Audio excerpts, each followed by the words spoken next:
बातें कथा का ही एक हिस्सा है, लेकिन अब एक बात विशेष है। नैमिषारण्य में 88,000 संत बैठे और संतों के बीच में सूत जी आए। सबने खड़े होकर स्वागत किया। शौनक आदि ऋषियों का सूत जी ने कहा, सूत जी को आसन दी। शौनक आदि ऋषियों ने कहा, कथा सुनाइए महाराज, ऐसी कथा सुनाइए कि कृष्ण प्राप्ति करम शाश्वत साधनम तत्वदाधुना। ऐसी कथा सुनाइए जिससे कृष्ण की प्राप्ति हो जाए। कथा से क्या मिलता है मेरी माँ? भगवान की प्राप्ति। भगवान को पाना है तो कथा ही है। अब तो सूत जी महाराज बोले, हम आपको ऐसी कथा सुनाते हैं जो देवताओं को भी दुर्लभ है। एक बार की बात है, शुकदेव भगवान कथा सुना रहे थे परीक्षित जी को। परीक्षित जी को शुकदेव जी क्या सुना रहे हैं? भागवत। कि तभी क्या हुआ, देवराज इंद्र आए, अमृत का कलश लेकर बोले कि ये कलश ले लो, ये कलश ले लो और ये राजा परीक्षित को स्वर्ग का अमृत पिला दो, और ये कथा का अमृत आप हमें पिला दो। अदला बदली एवं विनिमये जाते सुधाराज्ञा प्रपेयता। ये कथा आप हमें सुनाइए। थोड़ा इन बच्चों को पकड़ के रखेंगे तो अच्छा रहेगा। सावधानी से कथा को सुनना है बिना डिस्टर्ब किए।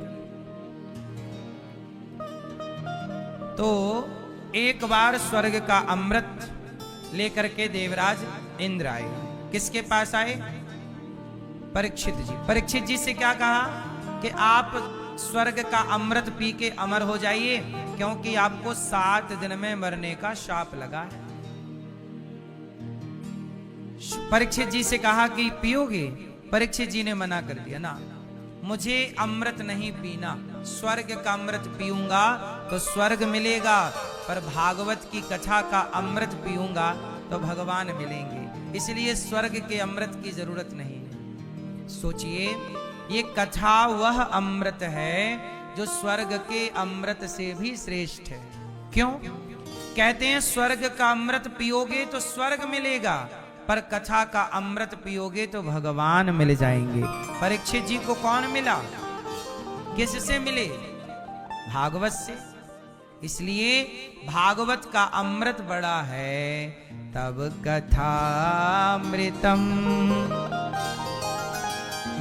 तप्त जीवनम। ये कथा अमृत है। अच्छा ये बताओ, आप लोग सुन रहे हो तो ये कथा किसके जैसे लग रही है आपको? जब आप कथा सुनते हो, कथा अच्छी लग रही है? जो बात हम कह रहे हैं अच्छा लग रहा है सुनने में? जो हम कह रहे हैं वही, ये भगवान की चर्चा ही है, कथा है। कथा सुनने में कैसे लगता है? ऐसे लगता है कि कानों से अमृत प्रवेश कर रहा है। यही अमृत है। कथा से कितनों की जिंदगी बदल गई। अरे कथा का अमृत, कथा की ताकत देखिए ना, कि आप सब लोग अपना सब जगह से मन हटाकर इतने दूर से, हजारों किलोमीटर दूर से आकर के यहाँ बैठे हैं केवल कथा सुनने के लिए। ये कथा ही तो है जो आपको इतने लोगों को बांध के रखती है। घंटों हो गए लोग चुपचाप बैठे केवल सुन रहे हैं। आजकल तो बेटा अपने बाप की नहीं सुनता, लेकिन आप यहाँ बैठे हैं, सुन रहे हैं, तो क्या सुन रहे हैं? कथा। कथा क्या है? अमृत। कथा क्या है? अमृत है। वह अमृत है जो आपके जीवन को अमरता से भर देती है।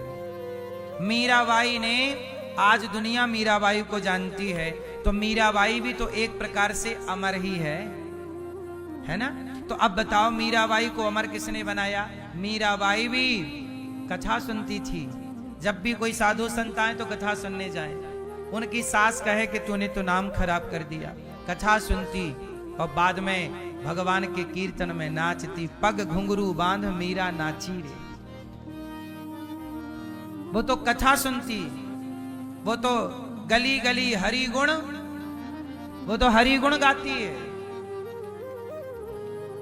भगवान का गुणगान गाती है। तो ये कथा ने मीरा को अमृत अमर कर दिया। तुलसीदास जी ने पहले क्या किया? कथा श्री अपने गुरुजी से उन्होंने कथा सुनी। जितने भी साधु संतों के बारे में आपने देखा सुना, उन्होंने पहले सत्संग किया है। ये दास अनिरुद्ध हमने भी पहले, अभी भी हम लोग रोज सत्संग करते हैं, सुनते हैं, तब सुनाते हैं। संतों की वाणी, शास्त्रों में लिखा क्या है? पढ़ना, सुनना और उस सुने और पढ़ी बातों पर चलना। सुनना, पढ़ना और उस धर्म के मार्ग पर चलना। यदि हम बताएं कुछ और चले ही ना उस पर, तो फिर हमारे बताने का कोई प्रभाव नहीं पड़ेगा। इसलिए दास अनिरुद्ध जो बताता है, उस बताए हुए ज्ञान पर, उस बताए हुए रास्ते पर स्वयं चलता है, फिर आपसे कहता है कि आप भी चलो। है ना मेरी मां?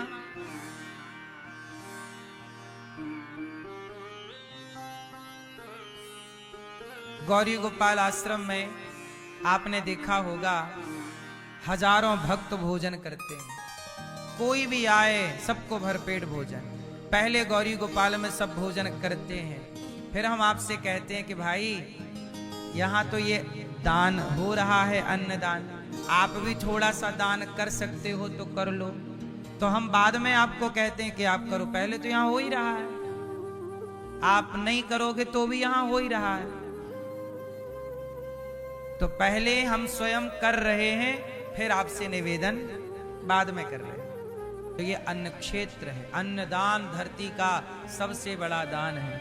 जीवन में कर सकते हो, कर लीजिएगा। अच्छा मेरी मां, अब सुनो। राजा परीक्षित जी को कहा कि स्वर्ग का अमृत ले लो, नहीं, भागवत सुनी। तराजू बांधी सत्यलोक में भागवत जी को पलड़े पे रखा, स्वर्ग के सुखों को रखा। भागवत जी स्वर्ग के सुखों से श्रेष्ठ हैं। ऐसी भागवत जी को बारंबार प्रणाम। अब देखो, एक बार नारद जी सारे तीर्थों का भ्रमण, अच्छा नारद जी को आपने देखा होगा भ्रमण करते रहते हैं। सबसे ज्यादा घूमता कौन है? तो संसार में क्या चल रहा है, नारद जी को पूरी अपडेट है। नारद जी संसार का भ्रमण कर रहे हैं। अहम तु पृथ्वीं यातो ज्ञात्वा सर्वोत्तमामिति पुष्करं च प्रयागं च काशीं गोदावरीं तथा हरिक्षेत्रं कुरुक्षेत्रं श्रीरंगं सेतुबन्धनम् एवमादिषु तीर्थेषु भ्रममाणैतस्ततः। नारद जी सारे तीर्थों में गए। नारद जी सारे तीर्थों का क्या करते हैं मेरी माँ? पीछे वाली मैया, नारद जी सारे तीर्थों में क्या करते हैं? भ्रमण करते हैं।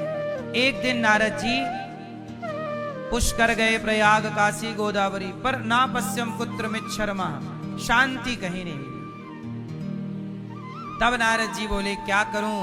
क्या देखा नारद जी ने? सत्यम नास्ति तपः शौचम दया दानम न विद्यते उदरम भरिणो जीवा बराकाः कूटभाषिण। आज के जमाने में लोग क्या क्या कर रहे हैं, ये नारद जी ने तब बता दिया था। भागवत जी में लिखा है कि आज कल लोग क्या कर रहे हैं, ये तब बताया आज के हजारों साल पहले। क्या बताया? सत्यम नास्ति। इस कलयुग में क्या नहीं रहेगा? क्या नहीं है? सत्य नहीं। सच बोलने वाले लोग कम बचे हैं। नहीं है का मतलब है कम मात्रा में। सत्यम नास्ति। सच बोलने वाले ज्यादा हैं कि कम हैं? जोर से। सच बोलने वाले आप लोग बोलते हो कि झूठ ही झूठ चलता है। थोड़ा मिक्स कर लेते हैं सच को, है सच झूठ दोनों पूरा प्योर सच नहीं चलता। क्यों मैया, आप झूठ बोलती हो कि सच? मैया सच बोलती हो कि झूठ हैं? क्या बोलती हो मेरी माँ? हाँ,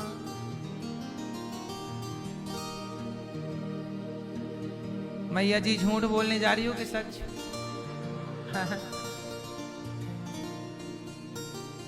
हाँ मैया जी झूठ मत बोलो, प्रभु के पास जाना है। न हाथी है न घोड़ा है, वहाँ पैदल ही। भैया जी झूठ मत बोलो, प्रभु के पास जाना है। न हाथी है न घोड़ा है, न हाथी है न घोड़ा है, न हाथी है न घोड़ा है, वहाँ पैदल ही जाना है। मैया जी झूठ मत बोलो, प्रभु के पास जाना है। तो आप लोग क्या ना बोलो? सत्यम नास्ति तपः शौचम। कलयुग में ये बात मैं नहीं बोल रहा हूँ, नारद जी कह रहे हैं सत्यम नास्ति, सच मानो कलयुग में ना के बराबर। तपा तप भी नहीं, कोई तपस्वी नहीं बनना चाहता, तप नहीं करता, त्याग नहीं करता। आजकल व्यक्ति तनिक त्याग नहीं कर सकता। सत्यम नास्ति तपः शौचम, पवित्रता भी कम बची है। क्या कम बची? पवित्रता। पवित्रता। आप लोग पवित्र रहते हैं कि अपवित्र रहते हैं? हैं? चलो बताओ, पवित्र कौन, अपवित्र कौन? कौन पवित्र कौन अपवित्र है? शास्त्रों में कहा गया है पवित्रता का ख्याल रखना चाहिए। कैसी पवित्रता? जब लघु शंका जाओ तो लघु शंका जाने के बाद आप लोग शुद्धि के लिए क्या करते हो? हैं? क्यों भैया छोरा, लघु शंका जाने के बाद शुद्धि के लिए क्या करते हो? जरा चश्मा वाले भैया बताएंगे हमारे। बताओ क्या करते हो लघु शंका के बाद शुद्धि के लिए? हाथ धोते हैं। हो गया? सही बताओ, पांव धुलते हो? खाओ मां कसम के धुलते हो?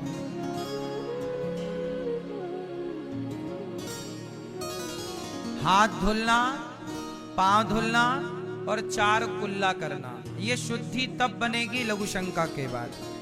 ये सबके लिए है, स्त्री पुरुष। लघु शंका जाने के बाद 4 कुल्ला करो, पांव धुलो, हाथ धुलो, तब लघु शंका से शुद्धि। और शौच करने के बाद शुद्धि कैसे होती है? शौच करने के बाद टोपी वाले भैया बताएंगे। शौच करने के बाद शुद्धि के लिए क्या करते हो भैया बताओ?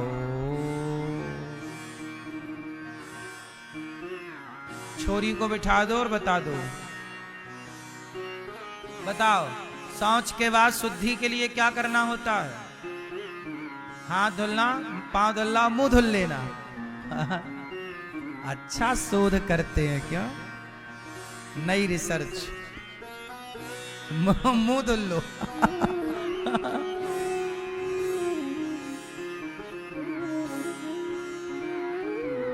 शौच के बाद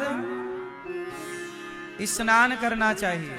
जो कपड़ा पहन के शौच करने गए हो वो गीले करो और पूरे नहा चुके हो तो अर्ध स्नान करो। आधा शरीर, नाभि जो होती है हमारा शरीर, नाभि सेंटर होती है। शरीर का केंद्र क्या है? नाभि। नाभि से नीचे की ओर पूरा शरीर गीला करो, तब जाके शुद्धि होती है। हो सके तो पूरा नहा लो, नहीं तो अर्ध स्नान करो, तब शौच के बाद शुद्धि होती है। अब आजकल के लोग शौच करने के बाद नहाते ही नहीं, घूमते रहते हैं।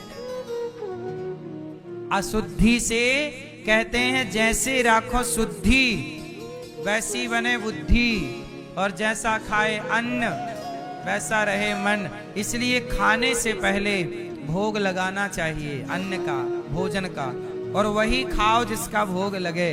आप लोग मांस तो नहीं खाते,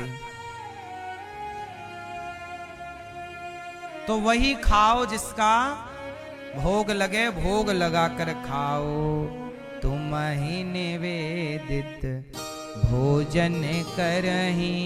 पहले भोग लगाओ फिर खाओ। तो जैसा खाए अन्न, यदि भोग लगा के खाओगे अन्न तो होगा शुद्ध मन, नहीं तो फिर मन बिगड़ता। लोग बिगड़ रहे। आजकल मन क्यों भटक रहा है? मन जा रहा है पड़ोसन में, पड़ोसियों में। सामने वाली खिड़की में एक चांद का टुकड़ा रहता है। क्यों रह रहा है चांद का टुकड़ा? क्योंकि गलत अन्न खा गए तो बुद्धि भ्रष्ट हो गई। अब जो दिख रहा है वो चांद का टुकड़ा ही दिख रहा है।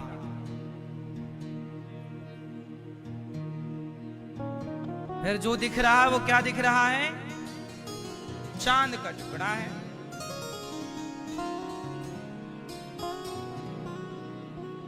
बुद्धि हो गई भ्रष्ट। अब बताओ, किसी को भी देखना गलत नजर से सही है कि गलत है?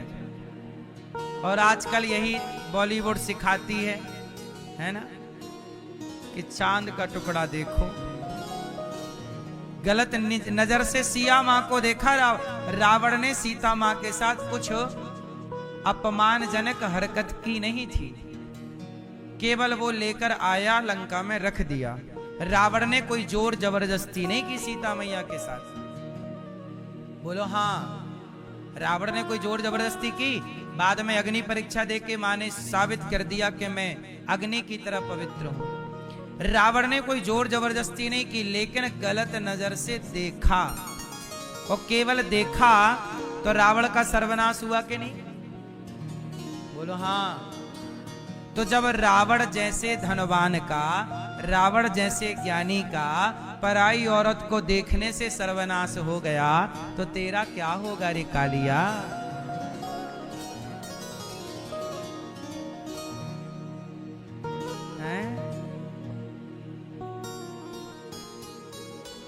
इसलिए पर नारी को कैसे देखना है, ये दृष्टि हमारे शास्त्र देते। देखो, देखना है पर कैसे? चलो बताओ, पराई स्त्री पराये पुरुष को कैसे देखना चाहिए? आप बताओ। भैया मूछों वाले बताएंगे हमारे। बैठे बैठे खड़े होने का कष्ट नहीं। पराई स्त्री को कैसे देखें? कैसी? प्रेम से।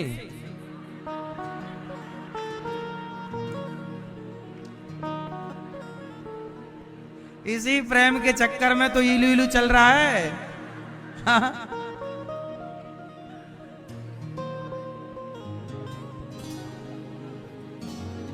सुनो, पराई स्त्री को कैसे? सुनो, ये तो केवल आनंद के लिए है, आप लोग सुनना है। दादा ये भैया बताएंगे कैसे देखें पराई स्त्री को। बता टोपी वाले। सुनो, पर पीछे वाली मैया भैया बताएंगे, वो सबसे पीछे बैठे हैं। कैसे देखें पराई स्त्री को? बड़ी है तो मां, बड़ी है तो बराबर की है तो बहन, छोटी है तो। ये दृष्टि उन्होंने ठीक कहा कि प्रेम से। मां को देखो तो मां के प्रेम से, बहन को देखो तो बहन के प्रेम से, और बेटी को देखो तो बेटी के प्रेम से। ठीक बात है। तो तीनों को देखने का नजरिया ये नहीं कि सामने वाली खिड़की में एक चांद का टुकड़ा रहता है। अच्छा मैया, पुरुष को देखने का नजरिया क्या है आप बताओ? पुरुष को कैसे देखा जाता है? हैं? बहन, बड़ा है तो पिता के तुल्य है, बराबर है तो बराबरी का है तो भाई है, छोटा है तो पुत्र की तुल्य है। इस सोचिए, रावण इतना ज्ञानी था लेकिन पराई औरत को माँ की तरह देखना था, बहन की तरह देखना था, बेटी की तरह देखना था, लेकिन इतना बड़ा ज्ञानी इतनी सी बात ना समझ पाया, और नहीं समझ पाया तो आज तक पुतले जलते हैं उसके। इसलिए आप लोग समझ जाइए, स्त्री भी संभले और पुरुष भी संभले, क्योंकि रावण की एक बहन भी थी। क्या नाम था? हाँ, वो भी ऐसे ही थी, झूठी, शादीशुदा थी और बोलती थी कि मैं कुंवारी हूं। सूप न खा, कहती है राम जी ब्याह कर लो। अब बताओ, पराये आदमी पे डोरे डाल रही है। इसलिए इसकी नाक कट गई। मैया, पुरुष का पुतला जलता है, स्त्री की नाक यदि चरित्र से भटक जाए तो नाक ही चली गई। नाक मतलब इज्जत। जो भाग जाती हैं अपने पति को ड्रम रम में पैक करके, उनकी कोई इज्जत थोड़ी रहती है। अब सारी जिंदगी क्या उनकी इज्जत करेगा समाज? बोलो मेरी माँ। आपकी इज्जत तब तक है जब तक आप चरित्रवान हैं, जब तक आप अपने पति में और अपनी पत्नी में स्थित हैं। यदि आप पत्नी के अतिरिक्त किसी और को देखे, पत्नियां पति के अतिरिक्त किसी और पर दृष्टि गई, तो सभ्य समाज आपका सम्मान नहीं करेगा। असभ्य लोग ही आपका सम्मान, क्योंकि जो असभ्य होंगे स्वयं, फिर वो आपकी टीम बन जाएगी। तू भी वैसे, मैं भी ऐसे, चल ठीक है। समाज में अब क्लबों में भी तो लोग जा रहे हैं, औरतों के संग कंधे पे हाथ रख के पूरी रात डिस्को मुन्नी बदनाम हुई चल रहा है, शीला की जवानी चल रही है। तो ये कोई सभ्य समाज के लोग थोड़ी होते हैं। वहां कोई इज्जतदार लोग नहीं होते। इज्जतदार सम्माननीय व्यक्ति जो समाज में मर्यादित हैं, जो पद प्रतिष्ठा वाले हैं, वो किसी पराई स्त्री के कंधे पे हाथ रख के ऐसे घोड़ों की तरह उछल कूद नहीं कर सकते। क्या कहते हैं आप लोग? समाज दो तरह का, एक सभ्य समाज, एक असभ्य समाज। समाज दो हिस्सों में बटा है, एक राम के पक्ष वाला समाज, एक रावण के पक्ष वाला समाज। रावण का विचार कहता है कोई भी स्त्री मिले चुरा लो, और राम का विचार कहता है कि नहीं, कोई भी स्त्री दिखे तो उसे माँ, बहन, पुत्री की दृष्टि से देखना। रावण की बहन तो ऑफर लेकर आई, लेकिन राम ने उसकी ओर देखा भी नहीं। तो आज भी समाज में रावण की विचारधारा आज भी जीवित है और राम की विचारधारा आज भी जीवित है। अब आप बताइए कि क्लबों में जाने वाले लोग, पराये पुरुष, पराई स्त्रियों के संग नाचने वाले लोग किस विचारधारा के हैं? राम विचारधारा के रावण विचारधारा। इसलिए रावण विचारधारा के लोगों को राम की विचारधारा पसंद नहीं आती। इसलिए जब हम कोई सही बात कहते हैं तो गलत विचारधारा के लोग हमारा विरोध करते हैं, क्योंकि विचारधारा अंतर हो गई ना। वो उनकी विचारधारा, उन्हें आजादी चाहिए कि हम कुछ भी करें, आप कोई मत बोलिए। पर नहीं, इस राष्ट्र में मर्यादा में रहने वाले लोग आपको आजादी नहीं दे सकते कि आप कुछ भी करें। मर्यादा में रहने वाले लोग मर्यादा में रहने की ही बात कहेंगे। बोलो हाँ। भले कोई मनमाना करके चला जाए तो चला जाए, हम आपको समझा सकते हैं कि बेटा मर्यादा में रहो, लेकिन आप जाओ क्लबों में जाके नाचो तो हम वहां हाथ पकड़ने नहीं आएंगे। हम वहां नहीं आएंगे आपको रोकने। वहां तो आप नाचो कूदो, जो मन करे करो। कल मेरे पास एक माँ आई, कल की ही बात है। एक माँ आई और रोने लग गई। वो माँ जो जैसे रो रही थी ना, वो किस दर्द से गुजर रही थी आप कल्पना भी नहीं कर सकते। वो माँ की 2 बेटियां हैं। 2 में से एक बेटी जो छोटी वाली है, वो बेटी के बारे में माँ ने बताया कि महाराज जी, मेरी बेटी ने मेरे को आत्महत्या करने के लिए मजबूर कर दिया है। मैं आपके पास आई हूं अंतिम बार, अब मैं कभी आऊंगी नहीं आऊंगी, जीऊंगी नहीं जीऊंगी, मेरा कोई भरोसा नहीं। मैंने उनको समझाया, आत्महत्या करने के लिए तो मैंने उनको रोक ही दिया, गाइड किया, समझाया। बेटी ने ऐसा क्या किया कि एक मां आत्महत्या करने के लिए तैयार हो गई? सुनो क्या किया। कल की घटना है ये, किसी अखबार में नहीं छपी, क्योंकि हर चीज अखबार में नहीं होती। एक माँ मेरे पास आई, बोलने लगी, महाराज मेरी बेटी गेम खेलने लग गई थी, ऑनलाइन गेम। कोई फायर करके गेम होता है, फ्री फायर। फ्री फायर सोचिए, गेम नहीं है साहब, क्या है मैं अभी बताऊंगा। वो लड़की एक फ्री फायर गेम खेलती और उस गेम में उसकी एक लड़के से दोस्ती। उसमें क्या है, ऑनलाइन चलता है तो दोस्ती हो जाती है। अब सोचिए, आप कमरे में बैठे हैं और गेम खेलते खेलते आपकी ऑनलाइन किसी लड़के से दोस्ती हो गई। और वो दोस्ती क्या हुई कि गेम के बाद उनका कांटेक्ट नंबर शेयर हो गया एक दूसरे लड़का लड़की ने। और वो जो लड़का उसके संग था वो बांग्लादेश का था। अब गेम में तो पता नहीं चलता कि कौन क्या है, कहां का। बांग्लादेश का लड़का था। उस लड़की को फंसा लिया, 19 साल की थी क्या है, अभी भी है। 19 साल की लड़की को उसने गेम में ऐसा फंसाया कि उसने नंबर ले लिया, दे दिया, और आखिरी में वो लड़की को उसने ऐसे बरगलाया, जिसे आजकल की भाषा में कहते हैं ना, लव जिहाद। आजकल गेम के द्वारा भी लव जिहाद हो रहे हैं। कहां तक बचोगे, कितना बचोगे? अपराधी तो बिल्कुल और एक कदम आगे है। वो लड़की उस मुसलमान के साथ, सोचिए कहां, बांग्लादेशी, उसको उससे हो गया प्यार और दोनों भाग गए। अब वो लड़की भाग गई। अब वो मां तड़प रही है कि मेरी बेटी ने मुझे धोखा दे दिया। बोली कि मां मेरे लिए पकौड़े बना दीजिए।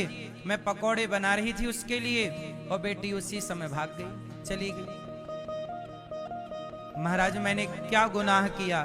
अपनी बेटी को मैंने मजदूरी करके पाला, पढ़ाया, जो पढ़ना चाहती वो मैंने पढ़ाया। अभी 19 साल की हुई है।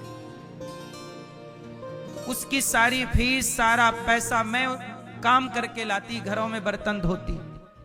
और मेरी बेटी ने, सोचिए, मेरा बलिदान जो बेटी के लिए था कि उसको पढ़ाऊंगी, योग्य बनाऊंगी। एक बेटी ही है, बेटा नहीं है। उस बेटी ने, उसने कहा कि कोई हिंदू से भी ब्याह करती तो चलो समझ में आता, लेकिन ये मुसलमानों के संग भाग गई। वो भाग नहीं गई। उस 19 साल की लड़की क्या है, उसको आजकल ना लव जिहादियों को पूरी कोचिंग दी जाती है कि तुम्हें कैसे लड़कियों को फंसाना है, और वो फंसाते हैं पूरे अपने अनुभव से। और ये लड़की तो अभी 19 साल की, इसी कुछ समझ नहीं। अब बताइए, समाज में इस तरह की गतिविधि चल रही है।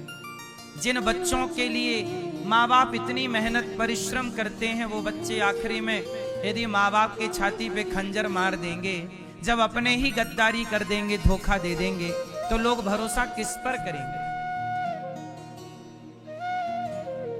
इसलिए मेरी माँ, मैं आपसे बस इतना कहता हूं कि अपने आप को इतना संस्कारवान बनाइए, बेटी को, बेटे को इतना संस्कार तो कम से कम दीजिए कि किसी की बातों में 19 साल से मां ना समझा पाई और वो 2 महीने में लड़का समझा के ले गया।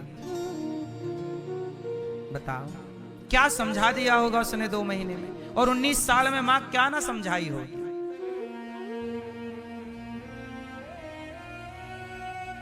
अब वो मां रो रही है, कहां जाए, किसको कहे, क्या कहे। दुनिया से कहेगी, लोग हंसेंगे कि लो तुम्हारी तो बेटी भाग गई। आज उसकी बेटी भागी है, कल आपकी बेटी भागेगी, इनकी भागेगी, हम सबकी बेटियां। यदि संस्कार ना दोगे, इस लव जिहाद को ना रोकोगे, ऐसे ऐसे गेमों को ना रोकोगे, तो सबके घर में ये हादसे होंगे। इसलिए जरूरत से ज्यादा मोबाइल, जरूरत से ज्यादा गेम, जरूरत से ज्यादा व्यर्थ की बातें। इसलिए कहता हूं बच्चों को पर्सनल टाइम दीजिए, आप बच्चों को समय दीजिए, मोबाइल मत दीजिए, थोड़ा बैठिए, थोड़ा बात कीजिए, बच्चों के अंदर क्या चल रहा है थोड़ा जानो समझो। आपकी दौलत आपके बच्चे ही हैं। पैसा कमाए हो पर बच्चे निकल गए हाथ से, संस्कार हीन हो गए, तो करोगे क्या उस दौलत का।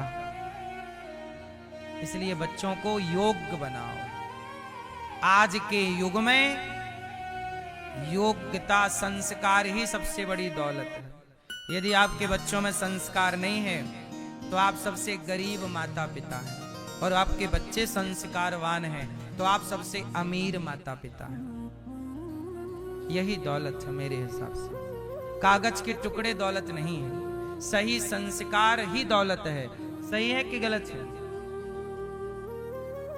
इसलिए मेरी मां, सत्यम नास्ति तपः शौचम, पवित्रता, शुद्धि, खान पान का थोड़ा ख्याल अच्छा रखा करो। बच्चों पे थोड़ी सी नजर रखा करो। बेटियों को, बेटों को भी मैं प्रार्थना करता हूं कि अपने माँ बाप को धोखा मत दीजिए। कल आप भी तो, चलो आप भाग गई, चलो भाग गई, कल आप भी माँ बनोगी, आपकी भी बेटी होगी, कल वो बेटी आपको धोखा दे के भाग जाए तो क्या होगा। कहते ना कि सोना भी पिटता है और लोहा भी पिटता है। लोहार के घर लोहा पिटता है, सुनार के घर दोनों की पिटाई होती है। एक दिन सोने ने लोहे से कहा, यार पिटता तो मैं भी हूं, पिटता तो तू भी है, तू चिल्लाता बहुत है। लोहा पिटता है तो आवाज आती है ना, धम धम धम। और सुनार के घर कब सोना पिट जाता है, बगल वाले को खबर नहीं लगती। तब सोने ने कहा, लोहा पिटता तू भी है, पिटता मैं भी हूं, यार तू चिल्लाता बहुत। तब लोहे ने कहा कि भैया सोना, तू भी पिटता है, मैं भी पिटता हूं, फर्क इतना है कि तू सोना है और तुझे पीटने वाली जो हथौड़ी है वो लोहे की है। तुझे पीट रहा है दूसरी जात का, लेकिन मैं लोहा हूं और लोहे को मेरा अपना लोहा ही, हथौड़ा भी लोहे का। मेरा अपना जब मारता है तो दर्द ज्यादा होता है, कष्ट ज्यादा होता है। इसलिए मैं चीखता ज्यादा हूं, चिल्लाता ज्यादा हूं। मैया, कोई दूसरा आपको धोखा देना, कोई दूसरा आपके साथ गद्दारी करे तो बहुत ज्यादा कष्ट नहीं होता, चलो दूसरा है। पर जब अपने लोग आपको धोखा देते हैं, जिन बच्चों को आपने पाला, जिन बच्चों के लिए आपने सपने देखे, जब वो बच्चे आपको धोखा देते हैं, अपने धोखा देते हैं, तब आपके पांव के नीचे से जमीन खिसक जाती है। वो विश्वास नहीं होता कि अपनों ने। जरा मुझे आप बताइए, ये धरती किस पर टिकी है? विश्वास पर टिकी है, धर्म पर टिकी है मेरी मां। एक बात बताओ, रावण ने सीता मां को चुराया, चुरा लिया। राम के आगे भी सूप न खाई थी। यदि राम भी सूप न खा को रख लेते, चल आ जा, तो पृथ्वी टिकी रहती। रावण जैसों के कारण ये धरती नहीं टिकी है, ये धरती राम जैसों के कारण टिकी है। कि आज भी इस धरती पे राम जैसे लोग हैं, जो पराई स्त्री खुद कह रही है कि मैं रहूं आपके संग, लेकिन राम कहते नहीं, मेरी पत्नी है तो पराई को देखना पाप है। इसलिए दुनिया बेईमानी करे तो करे, दुनिया गलत चले तो चले, पर ये धरती उन बेईमानों के बल पर नहीं टिकी। आप जैसे कुछ अच्छे भले लोगों के बल पर यह धरती टिकी है। यदि आप भी अपना धर्म सत्य छोड़ देंगे तो ये धरती कहां जाएगी? माना कि 99 लोग बेईमान हैं, पर जो एक ईमानदार है उस एक के बल पर यह धरती टिकी। इसलिए आपका नाम उस एक में होना चाहिए। इसलिए दशरथ जी ने क्या कहा कि प्राण जाए पर धर्म न जाए। प्राण जाए तो जाए, मैं जाऊं तो जाऊं साहब, पर धर्म ना जाए। मैं रहूं ना रहूं, पर धर्म रहना चाहिए। मैं रहूं ना रहूं, ये देश रहना चाहिए। मैं रहूं ना रहूं, सनातन रहना चाहिए। और सनातन तब रहेगा, देखो ना छत्रपति शिवाजी, उनके पुत्र छावा, इन लोगों ने अपने आप को, छावा के शरीर को नोच डाला अंग्रेजों ने, मुगलों ने। अब बताइए क्या उन्होंने धर्म छोड़ा? गुरु गोविंद सिंह जी के 2 बच्चों को जिंदा दीवार में चुनवा दिया, क्या उनके छोटे छोटे बच्चों ने धर्म छोड़ा? बोलो नहीं। आपके पूर्वज मर गए किसके लिए? कि साहब मुगलों ने तलवारें रखी थी तुम्हारे पूर्वजों की गर्दनों में।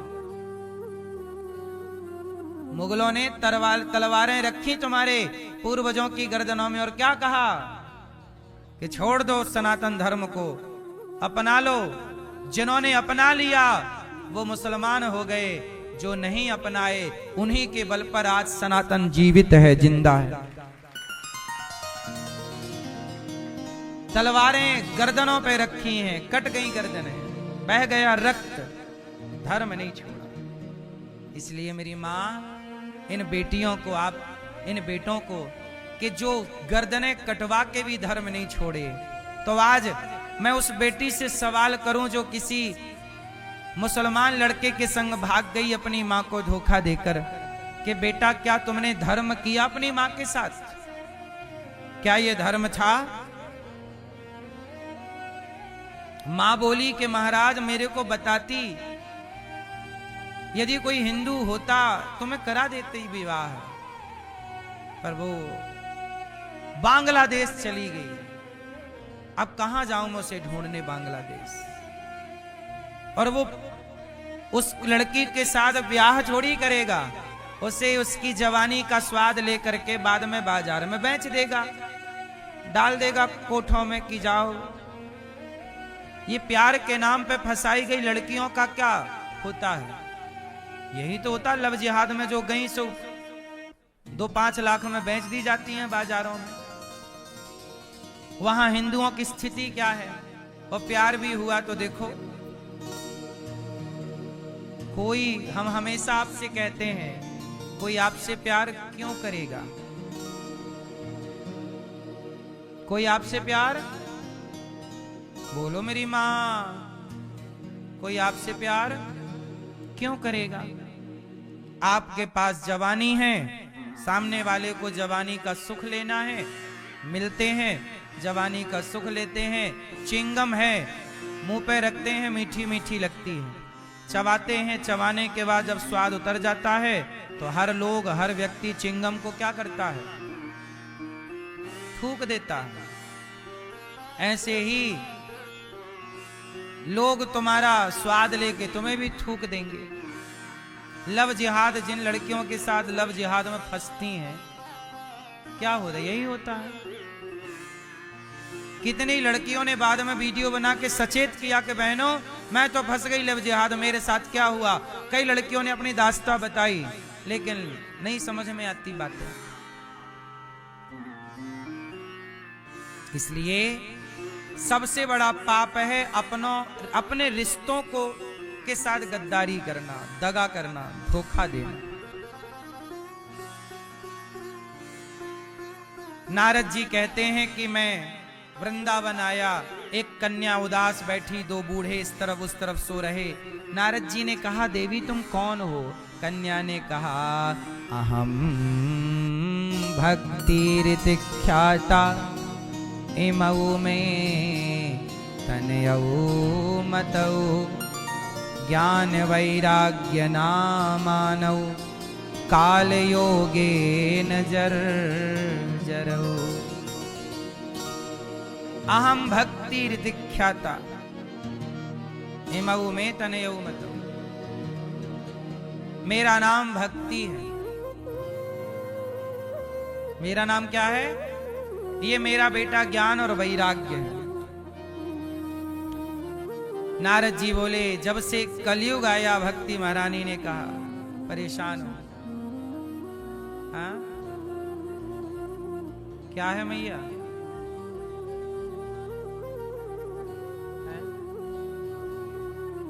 जाओ देखो क्या है।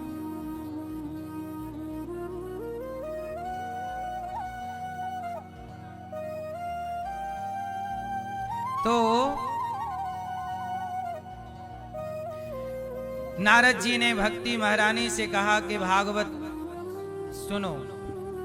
नारद जी को सनकादियों ने कहा भागवत सुनो। हरिद्वार की पावन धरा पर भागवत हुई। भक्ति ज्ञान वैराग्य ने जब भागवत सुनी तो भक्ति सुतौ तौ तरुणौ गृहीत्वा प्रेमैकरूपा सहसा विरासी श्री कृष्ण गोविंद हरे मुरारी नाथेति नामानि मुहुर्वदन्ति। भक्ति महारानी सनकादियों ने जब भागवत सुनाई तो प्रकट हो गईं। कहा बैठूं? बोले जाओ भक्तों के मन मंदिर में हृदय में जाकर बैठ जाओ। भागवत सुनकर भक्ति महारानी भक्तों के हृदय में जाकर बैठ गई। ज्ञान वैराग्य का दुख दूर, भागवत से ज्ञान वैराग्य का दुख दूर हुआ। नारद जी ने कहा महाराज, क्या पापी व्यक्ति भागवत से तर सकता है? हाँ। एक पंडित जी थे। अब देखो भागवत जी की एक कथा है। एक पंडित जी थे, आत्मदेव उनका नाम था। उनकी पत्नी का नाम धुंधली देवी। कोई संतान नहीं थी उनकी। बड़ी पूजा पाठ यज्ञ जप तप, मैया बड़ी पूजा पाठ यज्ञ जप तप किया। अब नारद जी कह रहे हैं कि क्या कोई पापी व्यक्ति भागवत से तर सकता है? हाँ। ये मानवः पाप कृतस्तु सर्वदा सदा दुराचाररता विमार्गिगाः क्रोधाग्निदग्धः कुटिलाश्च कामिनः सप्ताह यज्ञेन कलौ पुनन्ति ते। कितना भी बड़ा पापी हो भागवत से तर जाएगा। कोई तरह। हाँ। एक पंडित जी थे, सुनो। आत्मदेव नाम के एक पंडित जी थे। उनकी पत्नी का नाम था श्रीमती धुंधली देवी। तुंगभद्रा नदी के तट पर एक पंडित जी थे। पत्नी बड़ी अच्छी थी। आत्मदेव जी बड़ी पूजा पाठ करते थे। उनके कोई संतान नहीं थी। बड़ी पूजा की कि बेटा हो बेटी हो। अच्छा एक बात बताओ, बेटा हो बेटी हो ये अच्छी बात है कि हो, पर यदि किसी के बेटा ना हो बेटी ना हो तो उसे क्या करना चाहिए? किसी को बेटी बेटा ना हो तो उसे क्या करना चाहिए? क्या करना चाहिए? और जिसके बेटा बेटी हो वो क्या करे?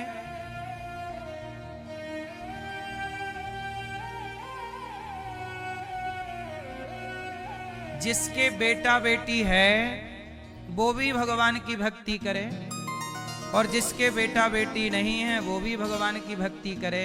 क्योंकि तुम्हारा कल्याण, तुम्हारा उद्धार बेटा और बेटी से नहीं होगा, तुम्हारा कल्याण भगवान के चिंतन से होगा।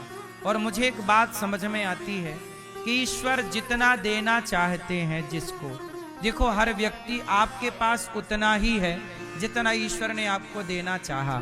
इनके पास उतना ही है जितना ईश्वर ने इन्हें देना चाहा। भाग्य का सबको मिलता है। बोलो हाँ। सब अपने अपने भाग्य किस्मत का खाते पीते हैं। हाँ या ना? आपके पड़ोस में, आपके मोहल्ले में 20-25 घर हैं, 50 घर हैं, 100 घर हैं, लेकिन सबकी स्थितियां अलग अलग हैं। ए भैया उठा के ना इनको अलग कर दीजिए।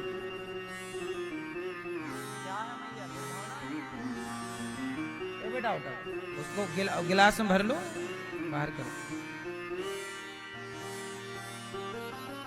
कागज में ही रख लो। तो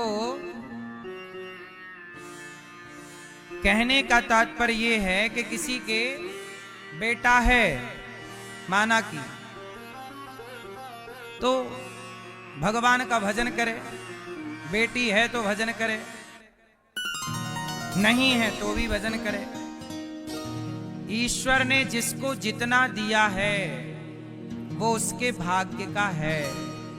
क्यों मैया? अच्छा, ईश्वर ने किसी को 2 बेटे दिए, भगवान ने किसी को 4 बेटे दिए और किसी को 1 भी नहीं दिया। तो एक बात बताओ, ईश्वर का न्याय सही है कि गलत है?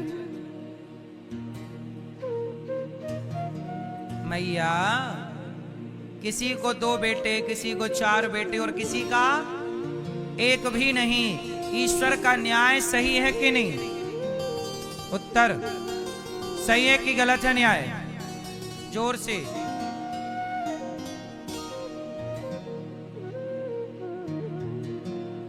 हम लोग कितनी गलतफहमी में जीते हैं। ईश्वर का न्याय सदा सही ही होता है।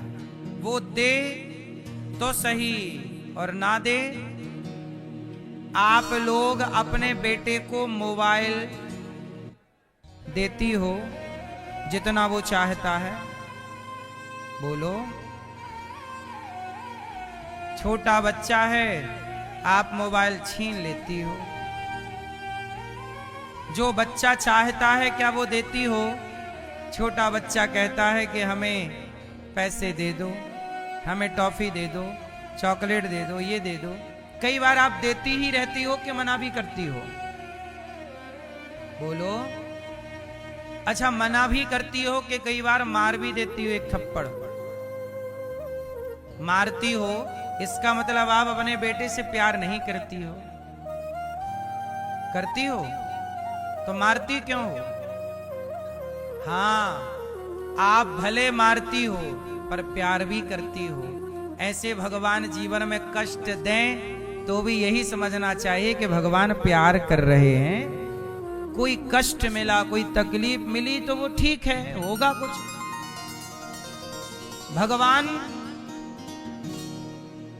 भगवान जिन्होंने आपको बनाया। अच्छा, एक बात बताओ, आपको बेटा दिया ना भगवान ने, तो बेटा आपका हुआ कि भगवान का हुआ? किसका हुआ? और आपको बेटा नहीं दिया भगवान ने, तो ये निर्णय आपका हुआ कि ईश्वर का? इसलिए ईश्वर के हर निर्णय में यदि आप प्रसन्न हैं तो कोई समस्या नहीं है। समस्या तब है जब आप अपनी उंगली घुसाते हो कि नहीं जी, भगवान की इच्छा नहीं, मेरी इच्छा, मैं क्या चाहती हूं वो लाओ। नहीं, अब मैं एक उदाहरण से समझाता हूं आपको। एक बात बताओ, मेरी मां है, बहुत ध्यान से सुनना, मेरी मां है, मेरी मां के पेट में मैं आया और मां के पेट में मैं 9 महीने तक रहा। फिर 9 महीने बाद मैं मां के पेट से बाहर आया और बाहर आने के बाद मैंने मां का दूध पिया, मां ने मुझे पाला पोसा। लेकिन एक बात बताओ कि आज यहां बैठकर अनिरुद्धाचार्य अपनी मां की सेवा ज्यादा कर रहा है कि समाज की सेवा ज्यादा कर रहा है? बोलो जोर से, जोर से। समाज की। भगवान ने मेरी मां को, ध्यान से सुनना इस लाइन को, भगवान ने मेरी मां को जो बेटा दिया वो मां के लिए नहीं दिया, समाज के लिए दिया। इसलिए दास समाज के काम आ रहा है। 300 माताएं यहां हैं, 30,000 भक्त भोजन करते हैं। अच्छा, एक बात बताओ, मैं जिस दिन मां के पेट में आया तो आज यहां बैठकर आपको कथा सुनाऊंगा। इस शरीर से भगवान ये सारे काम कराएंगे। ये उसी दिन तय हुआ होगा कि नहीं जब मैं मां के पेट में आया होऊंगा? बोलो। इसका मतलब ये है कि तुम्हारे बेटे से भगवान को कुछ कराना होता है तो तुम्हें बेटा दे देते हैं, कुछ नहीं कराना होता तो भगवान नहीं देते। इसलिए दे रहे हैं तो उनको कुछ कराना, नहीं दे रहे हैं तो उन्हें नहीं कराना। तो वो इच्छा आपकी और मेरी नहीं है। मैं अपनी इच्छा से यहां नहीं बैठा और मैं अपनी इच्छा से ये कुछ नहीं कर रहा हूं। मेरे पीछे कोई शक्ति है, परमात्मा है। वो परमात्मा कृपा करते हैं तब यहां पर इतने सारे कार्य चल रहे हैं, वरना किसी एक व्यक्ति के बस का ये काम। अब गौरी गोपाल आश्रम में 300 माताएं हैं, 150 बच्चे यहां निःशुल्क पढ़ते हैं। आपकी कलश यात्रा जहां से आप लाए ना, वहां गुरुकुल है, वहां 150 बच्चे हैं। निःशुल्क बच्चों का रहना, खाना, पढ़ना, लिखना निःशुल्क है। आप अपने एक बच्चे को पढ़ाते हो तो कई बार फीस जमा करने के लिए पैसे नहीं होते। आपके घर पे 4 मेहमान ज्यादा आ जाएं तो बजट बिगड़ जाता है। यहाँ 30,000 लोग रोज आते हैं और सबको भरपेट, 150 बच्चे, 400 से ज्यादा गैया है, 125 से ज्यादा नंदी है। यहाँ पर हजारों संत आते भोजन करने के लिए, अखंड भोजन चल रहा है। ये क्या एक व्यक्ति, एक इंसान के बस का है? नहीं मेरी माँ। अर्जुन लड़ रहे थे महाभारत, लेकिन वो महाभारत अर्जुन के बस का नहीं था। अर्जुन के पीछे एक शक्ति थी जो कृष्ण के रूप में खड़ी थी, और वो कृष्ण का साथ अर्जुन को मिलता गया और वो अर्जुन महाभारत जीतते चले गए। आप यदि जीवन में कामयाब होते चले गए तो इस बात का घमंड ना पाल लेना कि मैं सफल हो गया ना। ईश्वर ने आपसे ये काम करवाया है, उन्होंने आपको यहां तक पहुंचाया है। मोदी जी से ये सारे काम करवाने थे भगवान को, इसलिए भगवान ने उन्हें प्रधानमंत्री के पद पर बिठा दिया। भगवान को अनिरुद्धाचार्य से ये काम करवाने थे तो भगवान ने यहां बिठा दिया। अब हमारे यजमान परिवार हैं। अब देखिए ना, हमारे श्री राम किशन जी हैं और भैया श्री सत्यनारायण जी हैं। इन लोगों से ये काम करवाना था, भागवत सुनवाना था, आप लोगों तक भागवत पहुंचानी थी, आपको वृंदावन तक लाना था। इसलिए भगवान ने इनको चुना, राम श्री राम किशन जी को, सत्यनारायण जी को, मैया कमला मैया को। इनके द्वारा ये काम ईश्वर ने अपना करवा लिया। अब आप कहें कि नहीं मैंने किया, नहीं, ईश्वर ने आपसे ये काम। जैसे हनुमान जी, अच्छा एक बात बताओ, संजीवनी बूटी हनुमान जी ना लाते तो लक्ष्मण जी बचते कि मर जाते?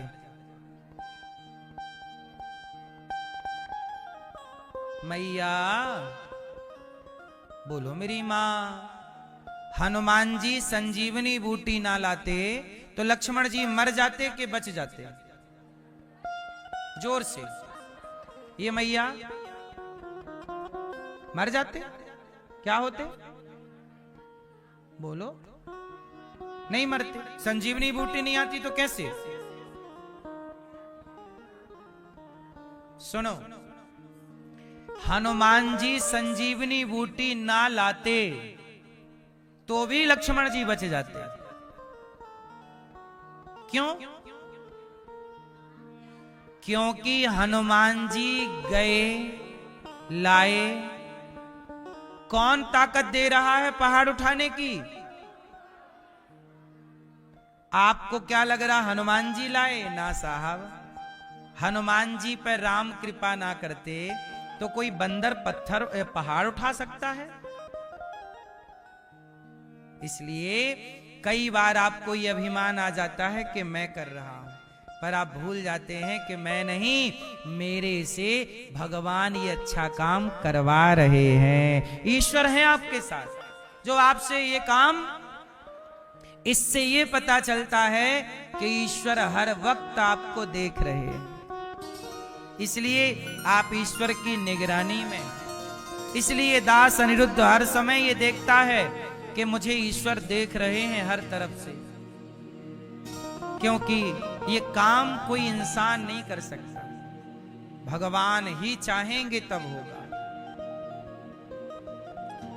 बस हम और आप निमित्त बन जाते हैं, लेकिन घमंड आने पर हम स्वयं को कर्ता मान लेते हैं कि जी मैं कर रहा हूं। इसी अभिमान को अपने से जो दूर रख पाता है उसे प्रभु स्वीकार कर लेते हैं, और जो अभिमान में चला गया फिर वो भटकता रहता।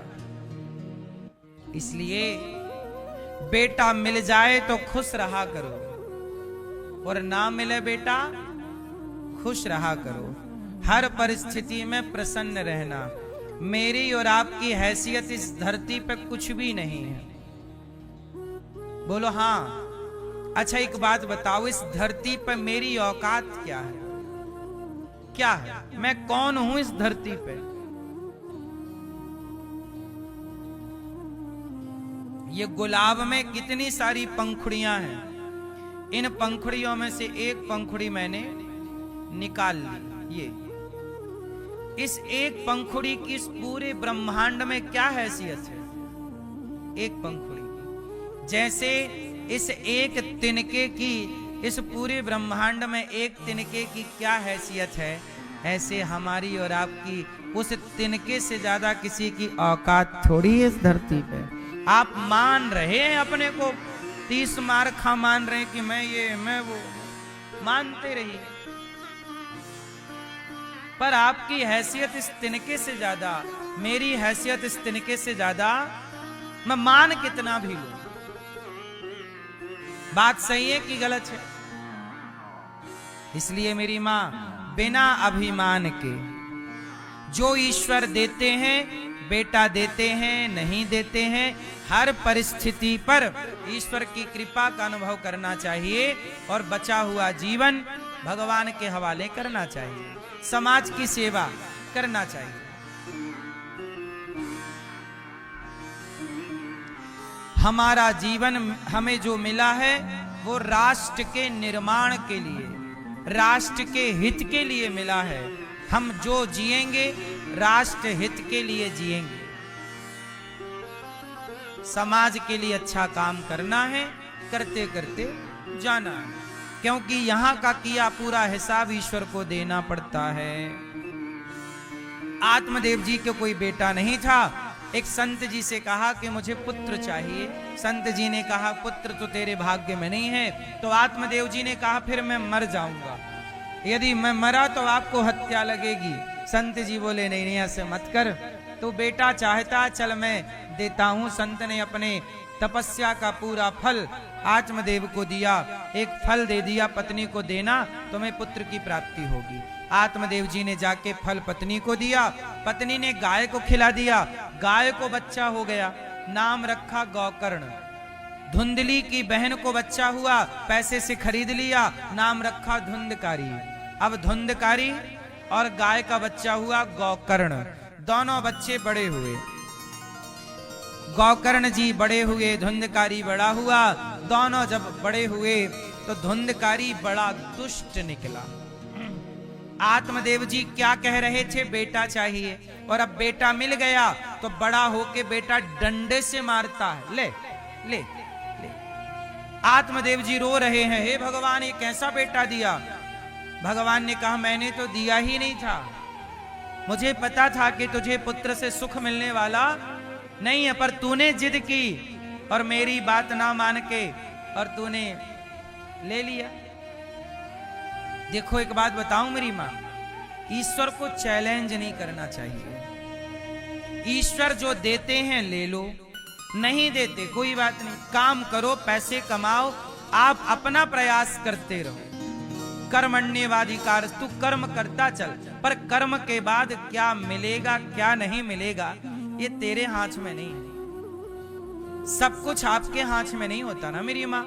कितने लोग काम कर रहे हैं पर सफल होंगे कि नहीं उनके हाथ में नहीं है। कितने लोग एग्जाम देते हैं, सफल होंगे कि नहीं उनके हाथ में नहीं है। इसलिए कर्म तुम्हारे हाथ में है, परिणाम ईश्वर के हाथ में। मैया शोर बहुत करने लग गई मेरी माँ, चुप रह लो मेरी माँ जरा सी देर और।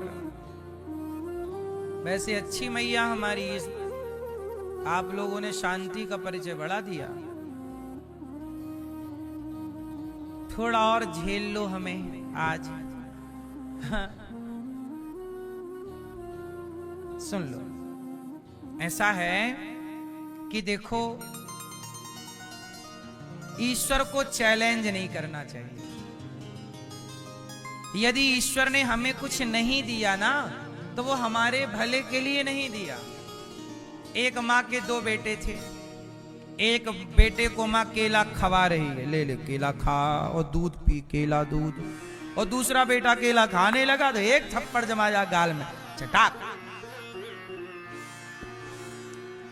किसी ने कहा वाह माँ, कैसी माँ है तू, एक बेटे को केला दे रही है और दूसरा बेटा खा रहा है तो मार रही है, भेदभाव करती है माँ, कैसी माँ है, बच्चों में भेद करती है। तब माँ ने कहा भेद नहीं कर रही हूं, ये बेटा कमजोर है तो डॉक्टर ने बोला है कि इसे केला खवाओ, और ये बेटा बीमार है, सर्दी ज्यादा है, केला खाने का डॉक्टर ने मना किया और ये खा रहा है। तो माँ केला दे रही है तो भी प्यार है, और केला छीन रही है दूसरे बेटे से तो भी प्यार है। माँ के देने में भी प्यार और माँ के ना देने में भी प्यार। ईश्वर बेटा दे दें तो भी ईश्वर का आपके लिए प्यार है, और ना दें तो भी ईश्वर का आपके लिए प्यार है। ईश्वर